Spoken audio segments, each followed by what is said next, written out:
Hi friend, नमस्कार. तर चला माझ्या नवीन एका रेसिपीमध्ये तुमचं स्वागत आहे. तर चला, खूप साधा आणि सोपा आहे पराठा. तर तुम्ही मुलांना टिफिनला देऊ शकतात किंवा तुम्ही नाश्त्याला बनवू शकतात. एवढा छान आहे ना, खूप छान आहे. तर चला आपण ना तयारी करूया.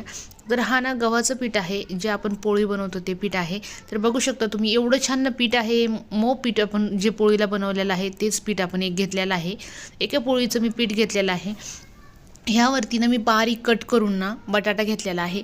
तर तुम्ही बघू शकता, तर इथे 2 बटाटे घेतले होते मी बारीक एकदम कट करून. तुम्ही जर खिसून घेतले तरी पण छान आहे, असं काही नाही आहे, तुम्ही खिसून घेऊ शकतात. तर माझा प्लॅन होता की मी पूर्ण असा बटाटा बनवायचा, पण तो मी नंतर चौकोनी बटाटा बनवायचा ठरवला. तर तुम्ही बघू शकता, तर हे मी ना धने आणि गरम मसाला असतो ना, जो गरम मसाला धने वगैरे सगळे, तर ते सगळं मी मिक्स टाकलेलं आहे. आणि त्यामध्ये मिरे पण होते, लवंग नव्हती फक्त. आणि त्यावरती थोडीशी हळद टाकून घेतलेली आहे. आणि हे ना चिली सॉस आहे.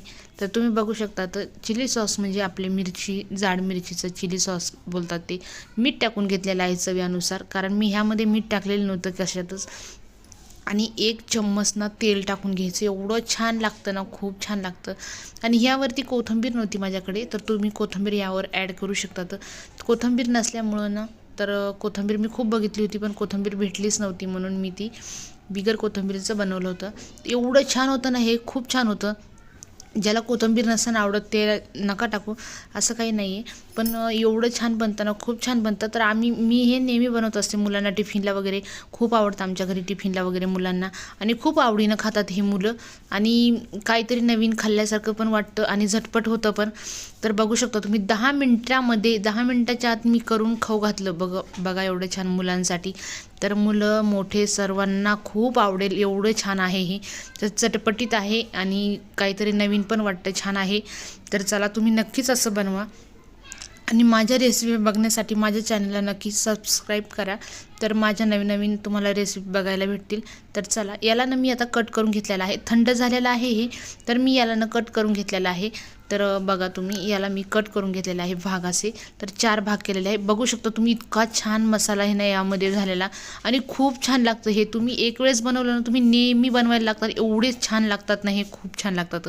कारण मुलंही आणि मोठेही खूप आवडीने खातात.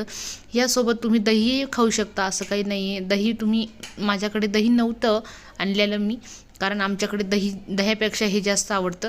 आणि मोठ्यांना आम्हाला दही आवडतं. तर दही नसल्यामुळं, दुकान उघडी नसल्यामुळं मी दही नाही आणू शकले. तर बघा तुम्ही, एवढं छान झालेलं आहे ना हे, खूप छान झालेलं आहे. आणि उन्हाळ्यामध्ये दह्यासोबत, चटणीसोबत, सॉससोबत तुम्ही हे नक्कीच खा. तर चला, आमच्या चॅनलला लाईक करा, सबस्क्राईब करा. आणि आता यावरती आपण सॉस टाकून घेणार आहे. आणि ही ना आलू भुजिया सेव आहे, तर ही मी शेव टाकलेली आहे. आणि हे बघा सॉस टाकलेला आहे. आणि तुम्ही ना मोठं पॅकेट असलं तर घेऊ शकता. तर मी छोटे छोटे 2 पॅकेट आणलेले होते याचे सॉसचे, तर ते मी टाकलेलं आहे सॉस यावरती. आणि खूप छान लागतं. मुलांना जे नाही, आता उन्हाळा दिवस आहे तर मुलं जेवत नाही आहे लवकर, आणि कसं आहे, आपल्यासारख्यांना पण खावाशी वाटत नाही आता भाजीपोळी. तर तुम्ही ना ह्यासाठी असं नवीन नवीन काही काही बनवून खाऊ शकता. तर चला, आमच्या आमचा रेसिपी बघितल्याबद्दल खूप मोठा धन्यवाद. तर नवीन भेटूया परत एखादी